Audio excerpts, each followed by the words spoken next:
This onward event, Comparative Advantage, can the UK stay scientifically competitive in a multipolar world, held in partnership with BAE Systems. And I'm very grateful to Julian and his team for their support on this event. My name is Will Tanner. I am the director of Onward. For those of you who don't know us, we are a relatively new think tank set up to develop bold ideas to boost economic opportunity and social fabric in every part of the UK and generate new ideas for the centre-right more generally. And I am delighted to be holding this, the second of a series of events on how the UK can be a science superpower, which is running alongside a really exciting new programme that we have just launched, led by my colleague Matt Burnett and chaired by Sir Anthony Finkelstein. And I'm delighted that Sir Anthony is here in the audience today. Today's discussion in many ways could not be more timely. There are obviously lots of things going on in politics right now, but as the government's integrated review published last year set out, that review's first goal is to grow the UK science and technology power in pursuit of strategic advantage. And in the months or just over a year since, we have seen the links between scientific innovation, technology adoption, and national security and defence become ever more apparent. And I mean national security in the broadest sense. We have been obviously shut down as a society over the last 2 years by COVID-19. We've seen the threat of health-related risks to our society and our economy. And we now find ourselves grappling with a sadly increasingly protracted and complex geopolitical conflict in Ukraine. Both events obviously have far-reaching implications for the UK economy, as we're finding in our own bank balances, but also in global supply chains, and indeed in shifting international power imbalances. So there is a huge amount going on that is very pertinent to this discussion, and I'm hoping that we can get into lots of those issues today. Those risks are also complemented by opportunities as well, and I think this is both a challenging discussion, but also one where there are opportunities for the UK to pursue. So we have seen how the UK can leverage scientific assets in response to some of those risks over the last 2 years, both in Ukraine, but also with COVID-19. We have seen a much greater level of technology adoption over the last 2 years than perhaps we might have previously expected. And we've also seen how government and industry can work together in different ways in recent years as well. So this is, I think, a timely discussion, as I say. We've seen lots of reminders of the importance of scientific and industrial power to our national security in its broadest sense. So today we're going to get into some specific questions. We're going to talk about how the government can ensure that the supplies, that we have the supplies necessary for national security. Is it necessary for the UK to have domestic capacity to produce goods essentials for our health, energy, cybersecurity, or are there other ways to insulate ourselves against global shocks? We will talk about how public institutions, not just our defence institutions, but also our NHS, our MOD, things like Porton Down, GCHQ, might use procurement to pull through innovation and technology from businesses, and how businesses can work much more collaboratively and innovatively with the public sector. We'll also talk a little bit about cutting-edge technologies, technologies that are on the horizon or which are already with us, and how we can not just leverage those opportunities, but also manage the risks that they entail. And we'll also talk a bit about, I think, the UK's place in an increasingly competitive international environment. How can we succeed, and how can we also ensure that our rivals geopolitically do not? We have a stellar panel here with us to be with us and to talk through some of these issues. First, we have Jeremy Quinn. Jeremy is Minister for Defence Procurement. Before that, he has been a government whip in a number of roles in government. He was elected as MP for Horsham in 2015, succeeding Francis Maude. And before becoming an MP, worked in the Treasury, I believe, to have experience of the other side of the fence from the MOD, onto comment from Deutsche Bank, and he served there as their senior corporate finance advisor during the financial crisis, so has some experience of straightened financial times too. We will then hear from Tom Tugendhat. Tom will be known to many of you as a member of Onward's Advisory Board, obviously, but also as chairman, as the chairman of the Foreign Affairs Select Committee, a long-standing expert and a political voice on many of the issues that we'll discuss today. Tom was, before he entered Parliament, he was in the British Army, serving on operations in Iraq and Afghanistan, and as military assistant to the Chief of Defence Staff. Next, we will hear from Suzanne Rain, who's a visiting professor at the Department of War Studies at King's College London, and an affiliated lecturer at the Centre for Geopolitics at Cambridge University. Before entering academia and doing some of the more public work that she's doing now, Suzanne worked in government as an expert on counterterrorism and similar risks in the Foreign and Commonwealth Office, as it was then known, including as head of the Joint Terrorism Analysis Centre from 2015 to 2017. So brings a wealth of experience both from inside government but outside. And finally, we will hear from Julian Cracknell, who is Chief Technology and Information Officer at BAE Systems. Previously, Julian held a number of senior roles in BAE's hierarchy, including in their cybersecurity business and as managing director for applied intelligence. So we'll bring, I think, a helpful commercial perspective to some of this, obviously in collaboration with government as BAE works. So the way this will work is I'm going to ask each of our panelists to give 5 or so minutes of introductory remarks to set out their take on this question about whether and how the UK can stay scientifically competitive in a multipolar world. And then we will move on to an open discussion. This is a public event. Thank you to everyone who's made their way to the Onward offices this morning. It's very good to see lots of people in person, but also welcome to those online. If you have a question, please put up your hand if you're in the audience today, or send in a question on the Q&A function on Zoom, and it will be beamed through technological innovation to me, and I will pose it to our panel. And the final thing I will say is that we don't have that much time today. We've only got an hour for this discussion. I've already taken up too much of it. So I will finish promptly at 12:30 to make sure that our speakers get away to their busy diaries. So without further ado, can I now introduce Jeremy Quinn? Thank you. Well, thank you very much. I'll keep on the time. I think you set us up very well. And just to say at the outset, how delighted I am Onward's looking at this. It is so important. It's absolutely core. What our aspirations are for 2030, the establishment of the National S&T Council last year. This is an incredibly important agenda, and I'm really looking forward to seeing the outcome of your work on it. And I'm glad you focused on defence, because I don't know, the answers across government wouldn't pretend to, but I hope that we can really help push this agenda through in what we're doing in defence. And that's rooted, as you referred to, in the integrated review. The IR looked at everything from it was a threat-based assessment, what the threats were, how could we meet those threats in an increasingly, as you say, challenging and competitive global landscape.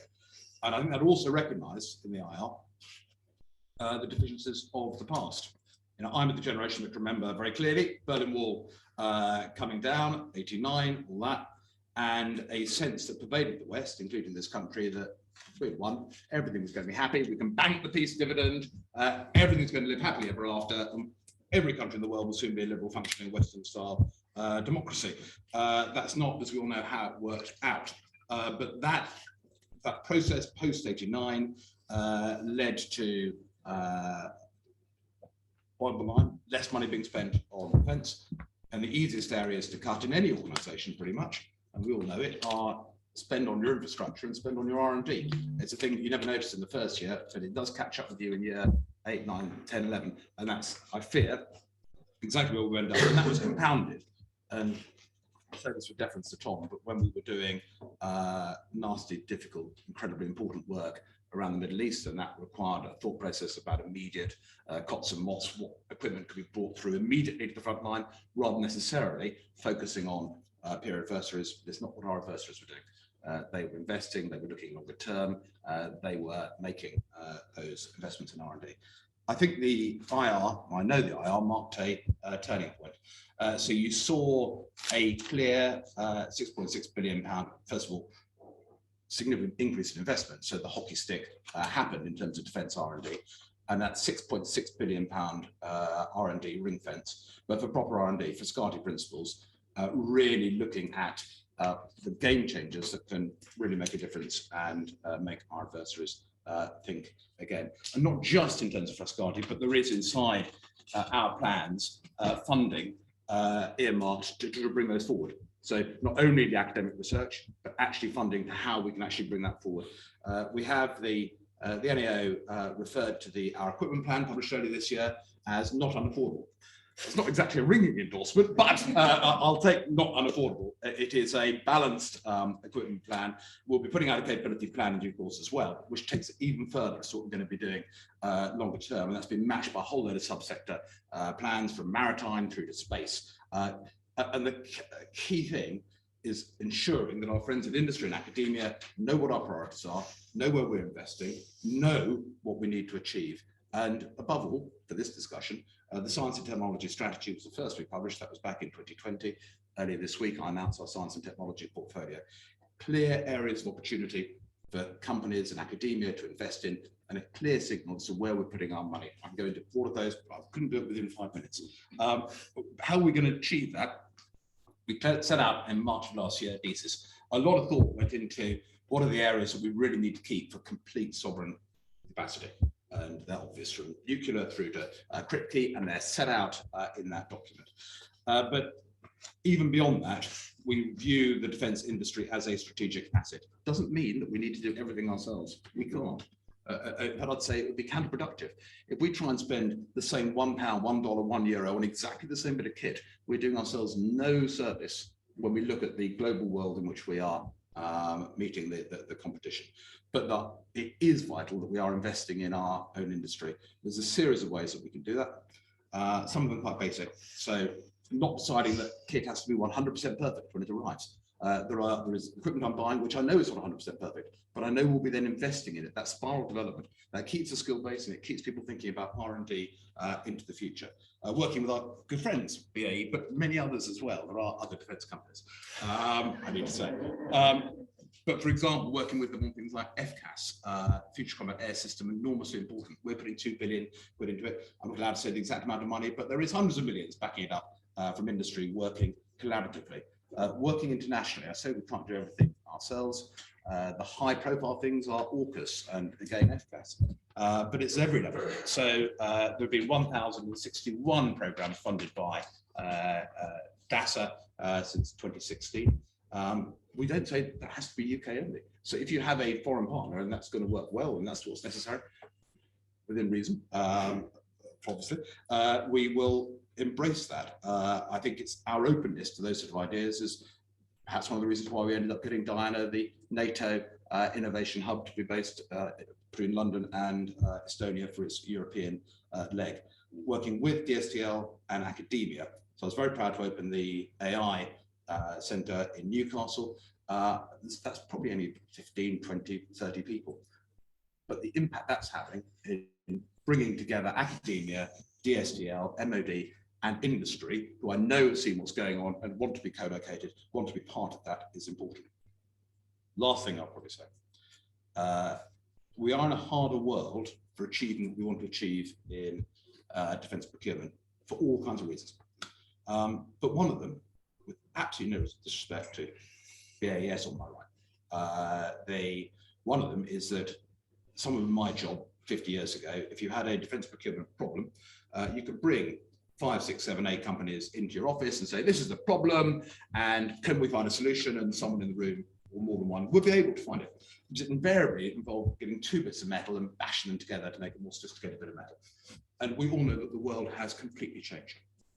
And the answer to our defence conundrums, to our defence procurements, could equally lie with a small company based in the middle of nowhere with a fantastic idea. We're in one of our many absolutely first-rate universities. And I've seen that happen. I've seen it happen in Ukraine, or supporting Ukraine, where I've seen things go from, the kid I'm thinking of, going from prototype through to being deployed in the course of 100 days. That is inconceivable 20, 30, 40 years ago.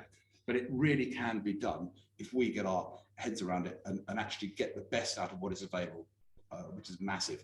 And we are alive to that. So a couple of weeks ago, we launched the Defence Battle Lab, where you've got SMEs down in Dorset working alongside and having access to people in uniform so they can understand the practical solutions we're trying to fix. Earlier this week in Newport, fantastic event launching the science and technology portfolio with hundreds of SMEs, again, directly engaging with DSTL on the core areas, making certain that they are aware of the core areas in which we need to invest. As I say, DASA is direct government funding, supporting projects, so 1061 launched over the last 6 years.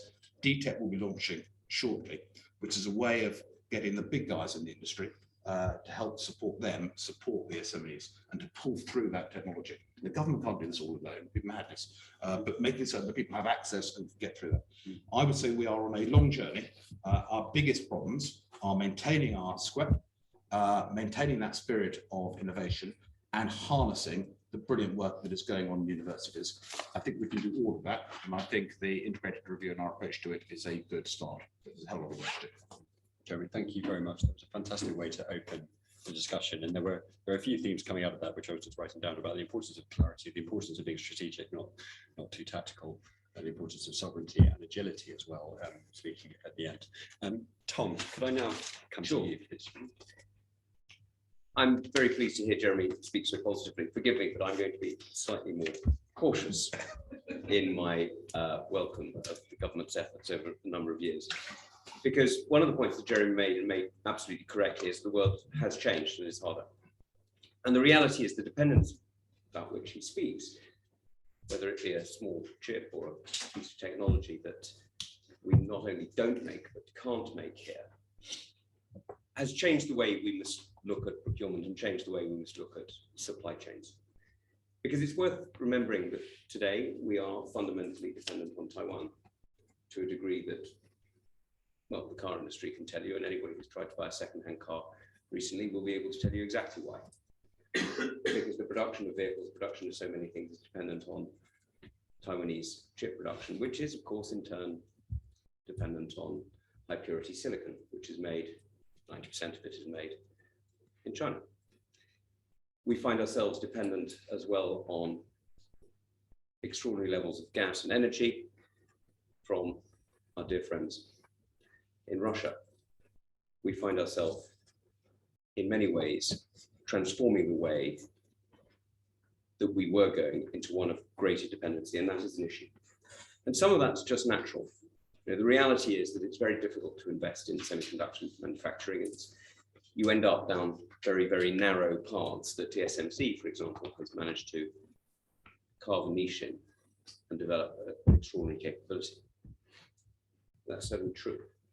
But you can actually branch out. You can make choices that give you different decision trees. And at the moment, we're not always taking those. Classic example is a company like Newport Wafer Fab. It's not an extraordinary producer of chips. But if you want to produce chips in the future, it would help to have a building block on which to start, rather than having to quite literally start afresh. And so there are decisions that we need to think about. There are questions that we need to ask ourselves about if we're going to actually have a strategy that allows us to have an independent capability in the future. Now that's a real challenge, but it is a challenge that we can actually meet. And the way that we meet it is partly in the way that Jeremy's already spoken about, actually. It's in people, it's in places, and it's in planning. Look, it's in people because the reality is that the inventions and the innovation that you see out of the United Kingdom today is really phenomenal.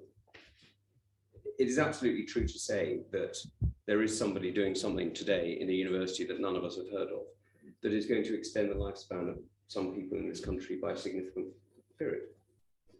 A cure for cancer, a way of coping with MS. There is somebody in a university here right now who is coming up with a piece of technology that is going to change the way our lives are lived. Now that's a phenomenal base to build off. It's an extraordinary thing to have as a country.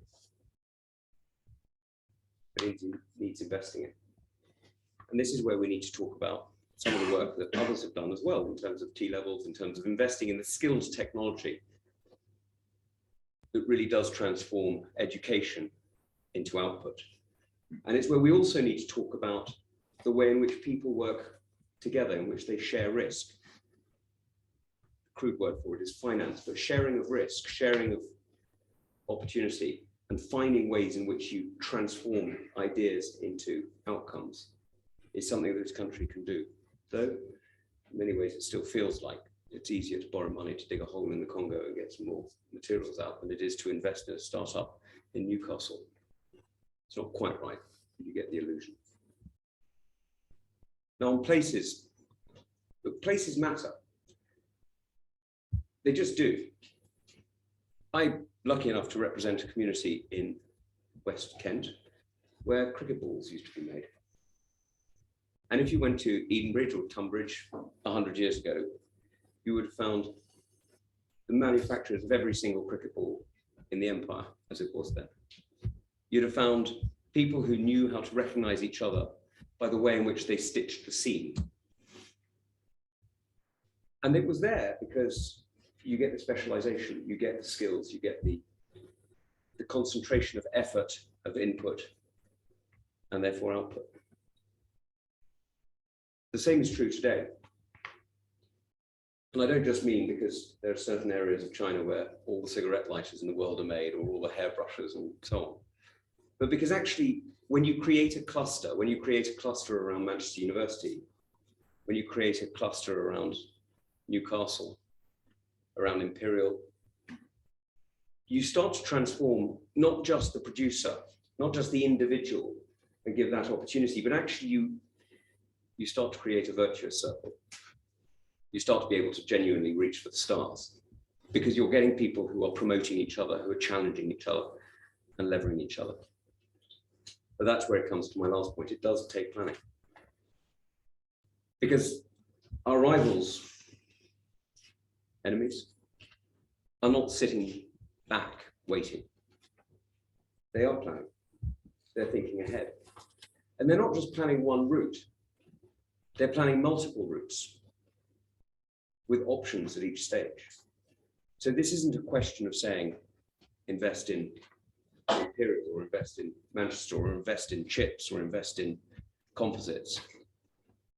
It's a question of creating an entire ecosystem that allows a vision of a future that sees investment throughout industry, throughout innovation, as the path for a UK, not just in terms of defense, but in terms of manufacturing, and actually in terms of changing the way we live our lives. So I think there is a huge opportunity for us. I really do. I mean, I think the United Kingdom is remarkably well placed to be at the forefront of an innovation economy that other countries are really struggling with as they silence freedom of thought, freedom of speech, that promotes that opportunity and that change. But we do need to do three things: people, places, and planning. Thank you. Thank you very much, Tom.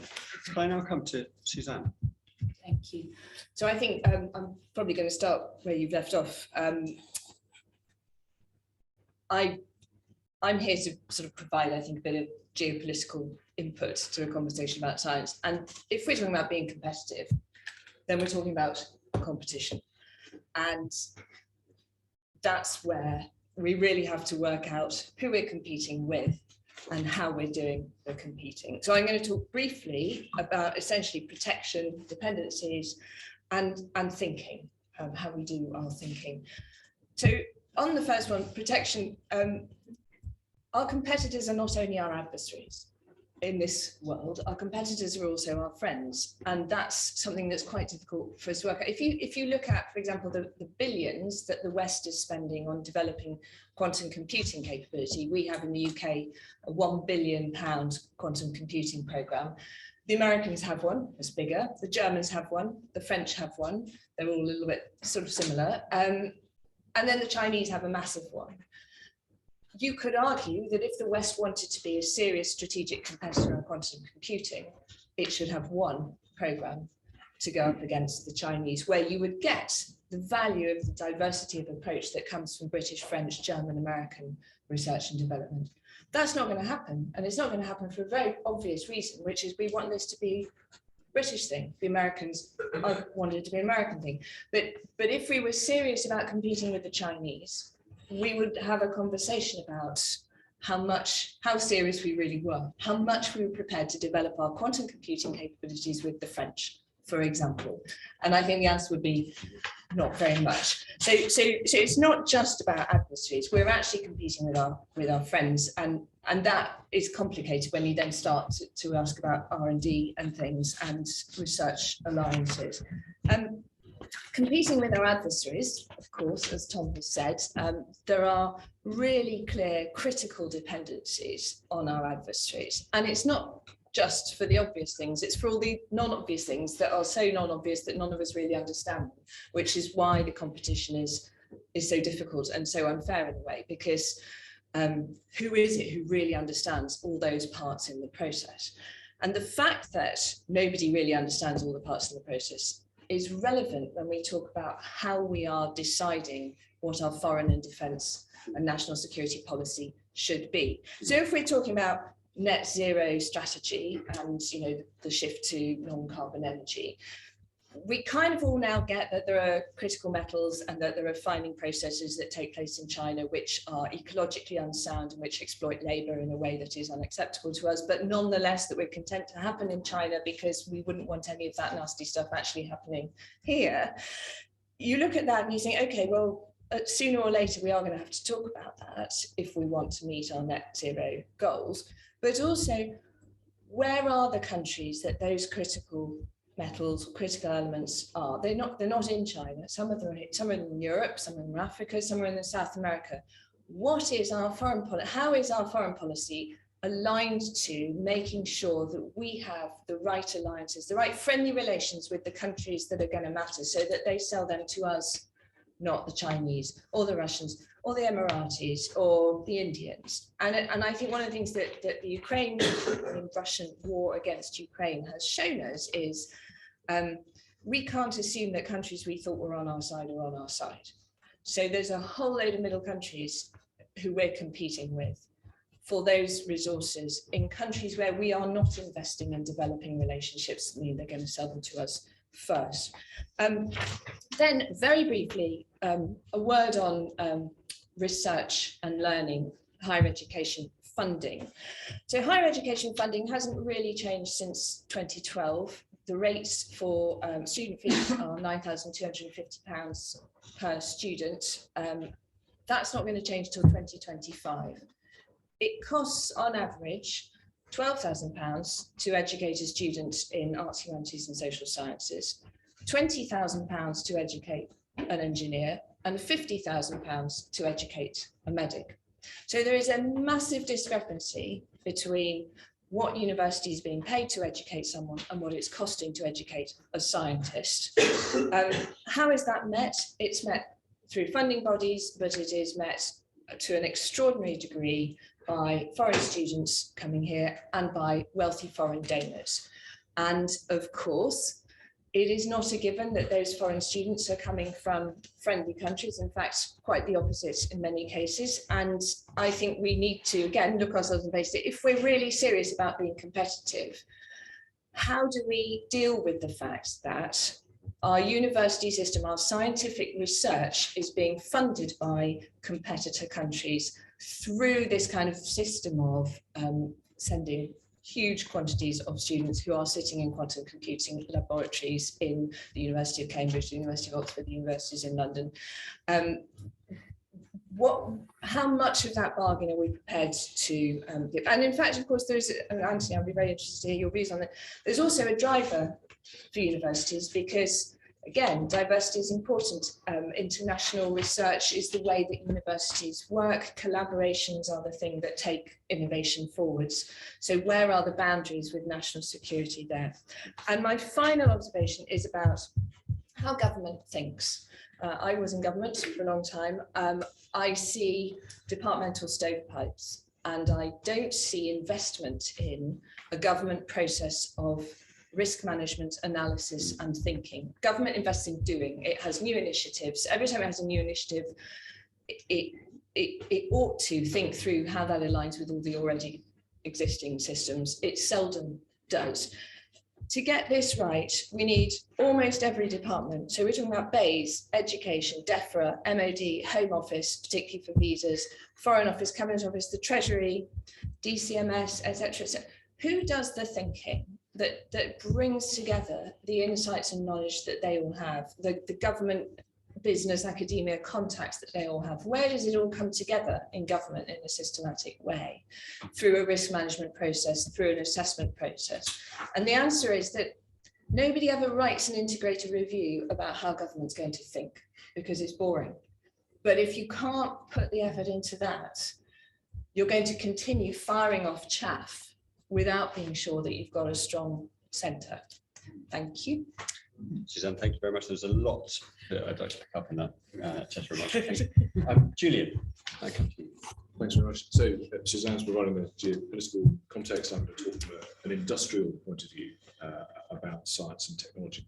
So just to give a bit of colour about BAE Systems, this is not a pitch, by the way, it's just to give you a sort of overview. It is a pitch, but I'm trying to hide it. So as an organisation, we do a number of different things. We build submarines. We build the future generation aircraft. We build the most sophisticated maritime platforms being built in the world today. We operate at the heart of the cybersecurity of the UK. We protect with national security agencies the UK on a day-to-day basis.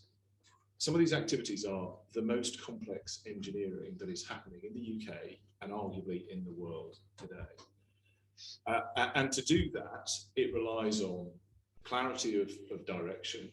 It relies on skills and a vibrant supply base, not just of us, but of a huge number of organisations, many of them SMEs bringing their talents to bear. So the understanding of science and technology, where that's going, how we can invest in that and help develop that research such that we have the right skills and the right capabilities from an engineering point of view in the future is extraordinarily important to us. Now, we have a sort of privilege here that because of the nature of the work that we do, it is pretty long-term, or a lot of it is long-term. You build submarines over a 30-year period, you don't build them over a 5-year period. So the opportunity to think ahead and think about what resources, skills, capability, knowledge you need is there for us. But that can drive a somewhat slow, somewhat responsive approach rather than proactive. There are other areas where you have to be extremely fast and agile. And Mr. talked about the response to Ukraine. I think we saw similar effects through COVID, where suddenly industry and academia and government working together responded incredibly quickly to immediate demands in order to solve problems. Being able to span those multiple timescales is a challenge. I think from an industrial point of view, what is useful for us from the science and technology point of view, I would characterise people, place and planning, which is excellent. I haven't got quite such a snappy set, I'm afraid, but I thought about direction, motivation and skills.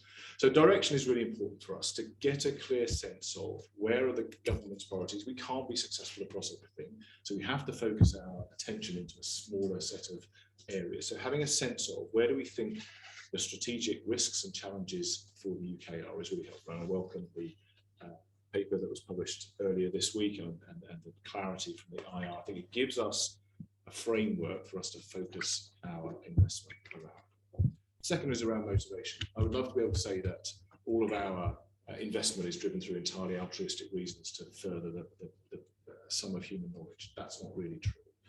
The reason we do it is because we think we can get a commercial return from it. That doesn't mean that we expect everything to be successful, but we have to have a reasonable expectation that as we take bets, we can see that there will be a return from those.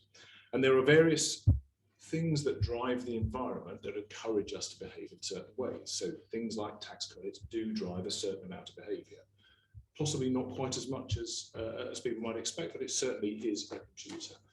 I would say the protection of IP is a much more significant issue for us. So if we're investing in something, we're investing because we are generating knowledge and understanding which we can then use in the future to develop products and to get a return on those.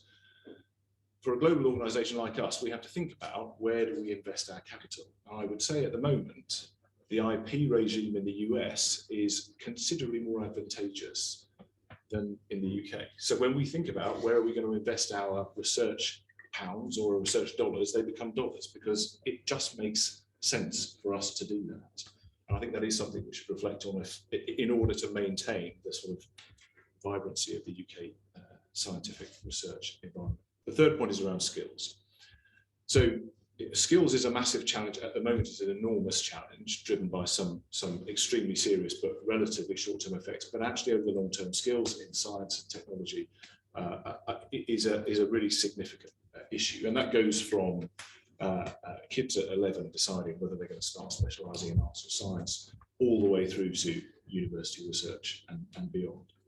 So organisations like us can help with that. We can lay out career paths for people. We can work with schools to explain why engineering and science is a fantastic place to be. But I think it's very much a team sport for us to encourage people to take careers in science, to think about moving into academia, to think about research in pursuit of what I would argue is a very noble mission around national security and the defence of the realm. But working with universities, working with organisations like DSC, I think we can do that, but there is a lot more that we need to do in the future. I'm very happy to pick that up as we go into questions. Julian, thank you very much. That was fantastic. So we've had four quite different, actually, interventions, sets of remarks from our panel, touching on a huge number of different themes. I'm going to abuse the position of the chair to ask a couple of questions, which have just been pointed in my mind by the discussion. First of which I'd like to pose to Jeremy, and I might bring in one of the other panelists as well, which is about the tension between planning and innovation. So there are some people who would say that innovation stems from concentrations of or agglomerations of different actors acting in quite unpredictable and serendipitous ways. That it is the unpredictable alignment of a technology and a business that allows for an innovation to occur and spread. And the reason why Silicon Valley and not Route 128 became the hub of US computing was because it embraced that messiness and it didn't plan, as Route 128, which is a much more corporate environment, did.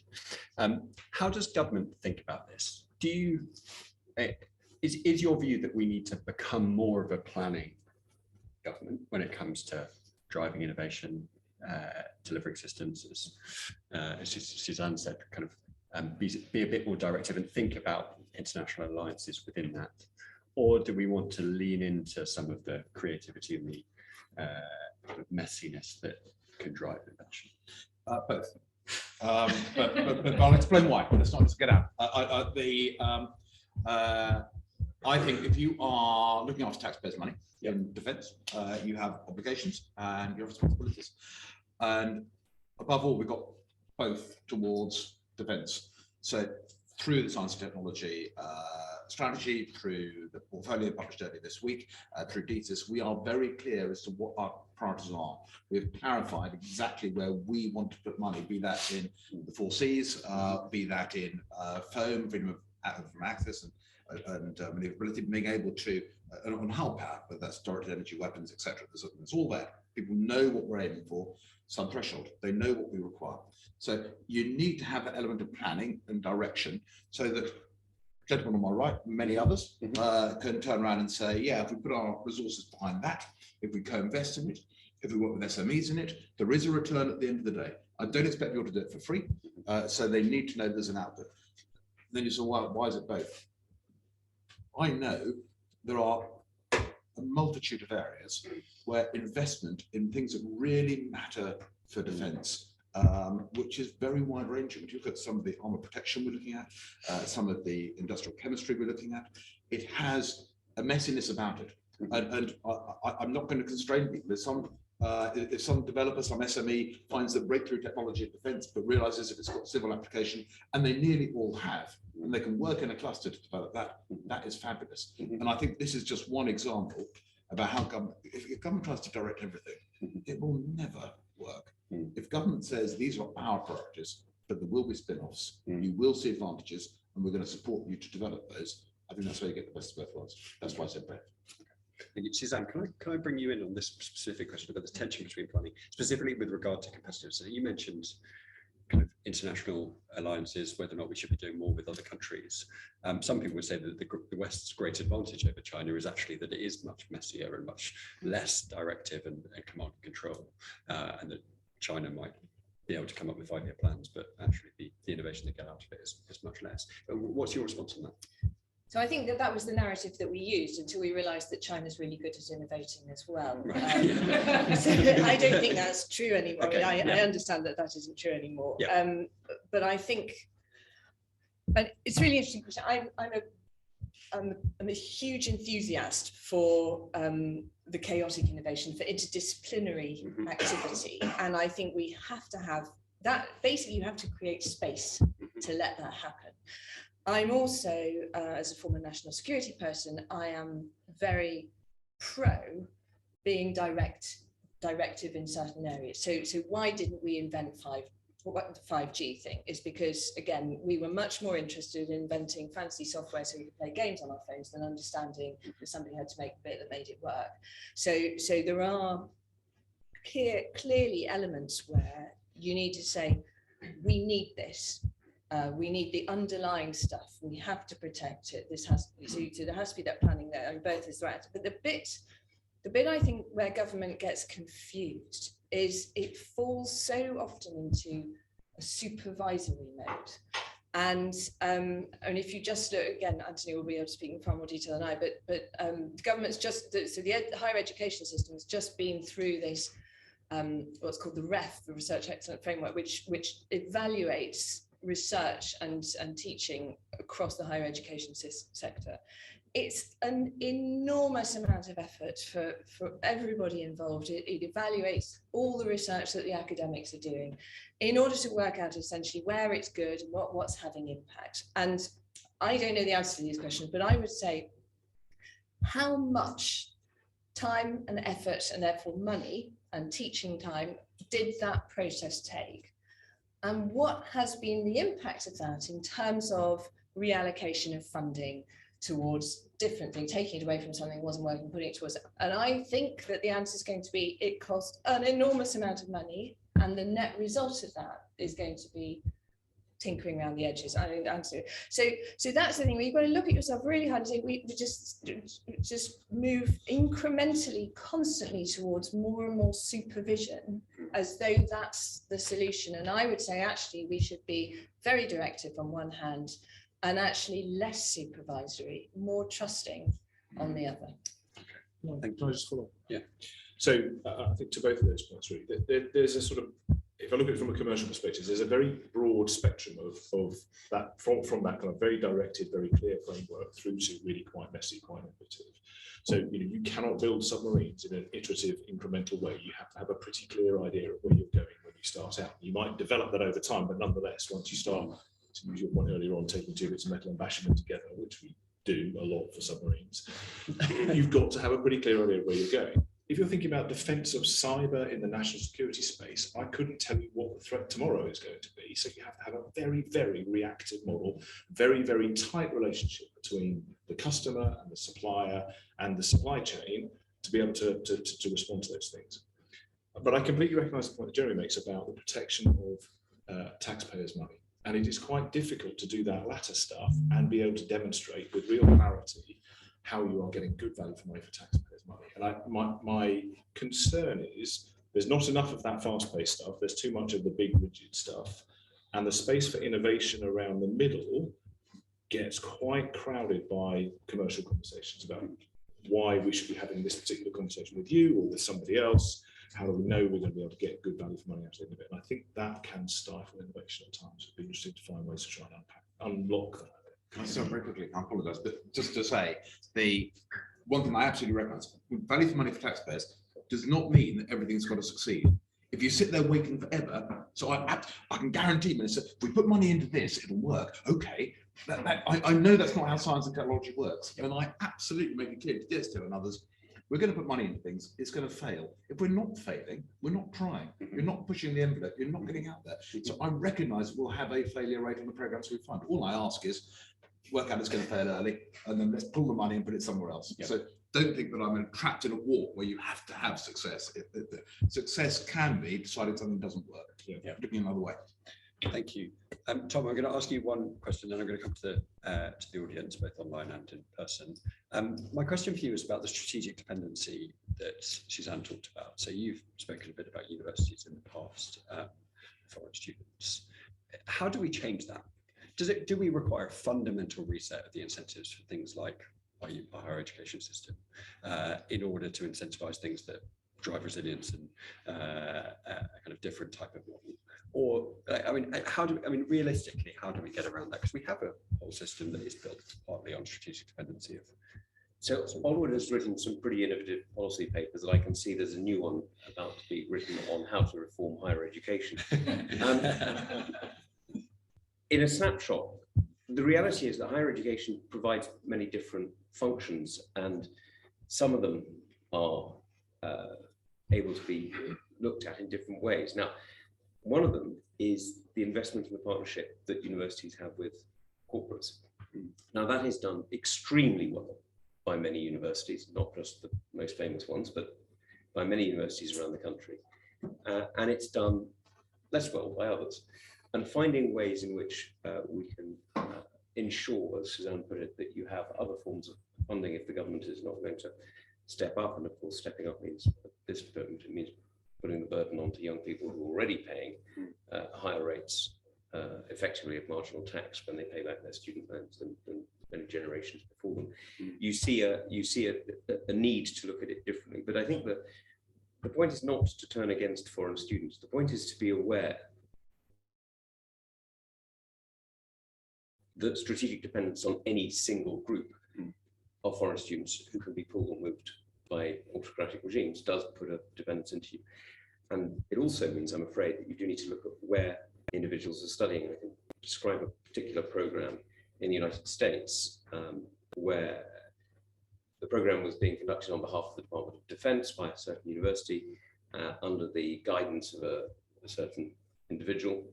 And it turned out that all the research fellows, every single one of them, had come from the Chinese Defense University only a year earlier. Now, I'm sure that's entirely incidental. But there you go. We do need to be aware of it. Okay, fantastic. Right, can I ask if anyone in the room has any questions? I will take more than one at a time. So this gentleman in the beginning, if anyone else, and then I'll come to the gentleman in the second row. If you can speak up for the audience online as well. Hi, I'm Thomas Fink. I'm the director of the London Institute for Mathematical Sciences. It's Britain's only independent research center in physics. And this several of you have touched on the following, and that's that Britain is extremely unusual amongst Western countries in how it organizes scientific research. It's unusual in the following way: it is monopolized by universities. So, just to give some sort of to quantify that, in the last 5 billion spent by EPS or CS engineering and physical sciences, 0.2% went to independent research organizations. So you can contrast that with America, which has national labs, Santa Fe, IAS, Perimeter, independent, private places as well as government labs. Germany, I think, leads the world in having a broad ecosystem of how to organize, how to conduct scientific research.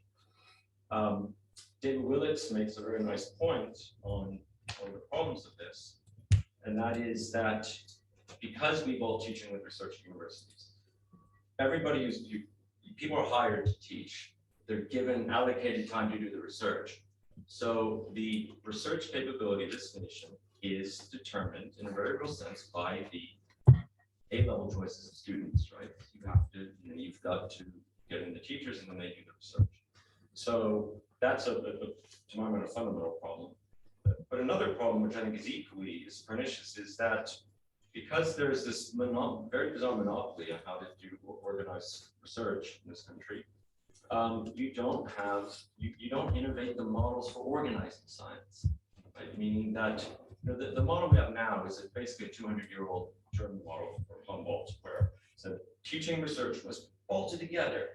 but that's like very dated. No undergraduate learns 21st century science at all, right? So, so it's interesting that none of you, you sort of implicitly talk about the universities and that university. Do you think this is something that could change? I mean, certainly, I spent the last 10 years of my life trying to change it, like making this. So it's worth saying that Onward's first paper in our Science Superpower program will get into lots of these questions. It's a very, very good question. Can I ask the other gentleman to come in, and then I will come to the panel. Pretty quick.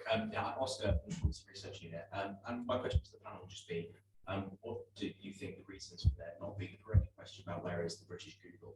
Is that a product of a failure of scaling up of tech? Is that a failure of being too open for investment and being too naive? I think ARM, ultra electronics, which can potentially so just wanted to ask what the panel's thoughts are. Thank you very much. I'm going to come to all of our panelists, and they can answer either or both questions if they would like. So, Tom, can I start with you? Yeah, very quickly. This is what I was hinting at when I said that universities do various different things. They provide a social network, they provide education, they validate that education through exams, they provide a center of research and training.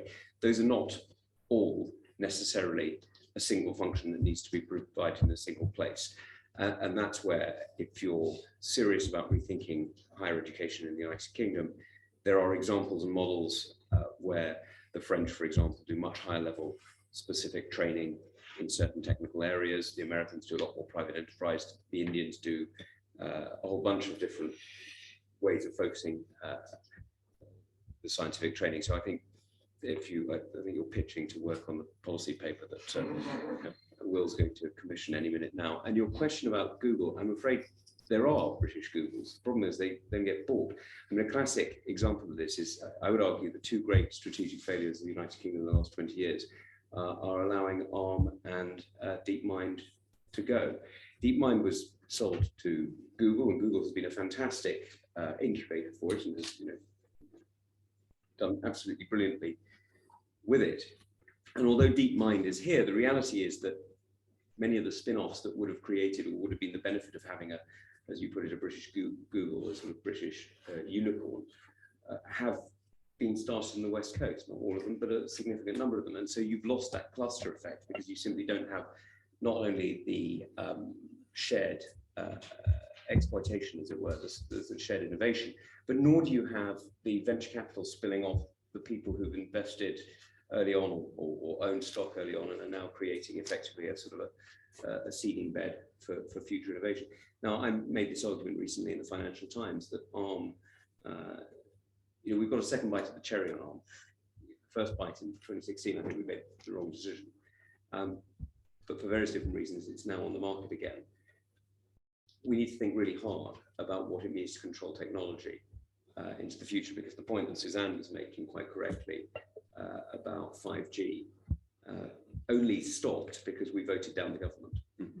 The government was going down the wrong decision, and for very obvious financial reasons was taking a short-term decision, not a long-term one. And I think we need to be very, very clear that this is where planning comes in. And Jeremy's done a very good job of it in many areas, and this is not a defence question; it's a whole of government question. Can I come to Julian next on both the question of institutional innovation, because I'm kind of interested in the commercial perspective on that, but also, I mean, maybe BAE Systems is a British Google. I think it's a really good question, and I was reflecting as you asked it on. So we have a series of strategic universities that we work with. I think we have 6 scattered around the UK. We fund PhDs, we fund chairs, we fund research. We have people seconded into them, we have their people seconded into us. Why do we do that just with universities rather than with other research institutions? I don't have a perfectly formed answer, but part of it is because we're looking for a breadth of capability across a wide variety of subject areas. The establishing of a relationship with a university is quite a complex, with any organisation, quite a complex thing. Actually, a big part of why that's complex goes back to that question of IP. So the motivations of industry in developing research is different to the motivation of academia in that research. And so the issue of how you resolve that ownership of IP and who's doing what is quite a complex negotiation, I would say. And so we don't want to do it too many times. Where we have done it, we'd like to try and get the maximum advantage of that. So typically that's being able to do research across a pretty broad waterfront of different types of area. But that's sort of my immediate thought. I think it is a good question. It's one that's worth reflecting on a bit more as to whether there are other areas that we could work with. In terms of the Google, I think Tom's response is absolutely right. The thing that makes me slightly nervous is the point at which government is intervening to stop the owners of those organisations. You have to recognise that the owners of all of those companies made a decision to sell when they did because they felt that was the right time to get out of that. Well, and they didn't all make the decision on the basis that they wished to sell abroad. I mean, I've had conversations with various of them. For many of them, they simply didn't have the choice. If they wanted to take the business further, they simply couldn't raise the capital in UK markets, and so they had to go to the United States. And Google's genius, actually, not all of it, but Google's later genius is not in its innovation, but in its acquisition.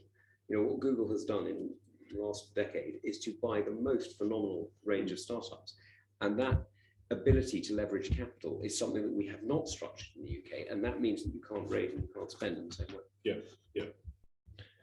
I'm conscious of time, so I'm going to bring in Suzanne and Jeremy on these questions if you would like to come in. Suzanne first, that's right. Just say on your point, I completely agree. I mean, it's obviously a problem. I think that academics are stressed, and they're stressed because they need to do the research and they feel like they should be teaching, or they are contractually obliged to teach. And we need them to be teaching because we need the new generation of PhD students. And at the moment, I think the stats for this year, PhD applications are really low because it might not be an attractive career for people to go into.